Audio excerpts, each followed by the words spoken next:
தமிழக முதல்வர் தேர்தல் அறிக்கையில் அறிவித்தபடி 5 ஏக்கருக்கு மேல் நிலம் வைத்துள்ள விவசாயிகளுக்கு 50%, 5 ஏக்கருக்கு கீழ் நிலம் வைத்துள்ள விவசாயிகளுக்கு 100% விவசாய கடனை தள்ளுபடி செய்ய வேண்டும் என வலியுறுத்தி தமிழக விவசாய சங்கம் சார்பில் அரியலூர் மாவட்டம் உடையார்பாளையம் கோட்டாட்சியர் அலுவலகம் முன்பு ஆர்ப்பாட்டம் நடைபெற்றது. மாவட்ட தலைவர் விஸ்வநாதன் தலைமையில் நடைபெற்ற இந்த ஆர்ப்பாட்டத்தில் டி. பழூர் மற்றும் சுற்றுவட்டார பகுதிகளில் பயிரிடப்பட்ட நெற்பயிர்கள் கருகியதால் பாதிக்கப்பட்ட விவசாயிகளுக்கு உரிய இழப்பீடு வழங்க வேண்டும் என்றும் கோரிக்கை விடுக்கப்பட்டது. மேலும் விவசாயிகளின் வாழ்வாதாரத்தை பாதுகாக்க தேர்தல் வாக்குறுதிகளை அரசு உடனடியாக நிறைவேற்ற வேண்டும் என்றும் பயிர் சேதத்தால் பாதிக்கப்பட்ட அனைத்து விவசாயிகளுக்கும் விரைந்து நிவாரணம் வழங்க வேண்டும் என்றும் ஆர்ப்பாட்டத்தில் கலந்து கொண்டோர் வலியுறுத்தினர். இந்த ஆர்ப்பாட்டத்தால் கோட்டாட்சியர் அலுவலகம் பகுதியில் சிறிது நேரம் பரபரப்பு நிலவியது.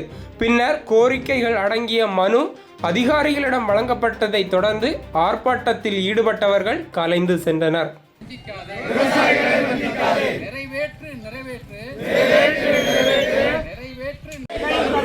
முழுமையான கடனை தள்ளுபடி செய்.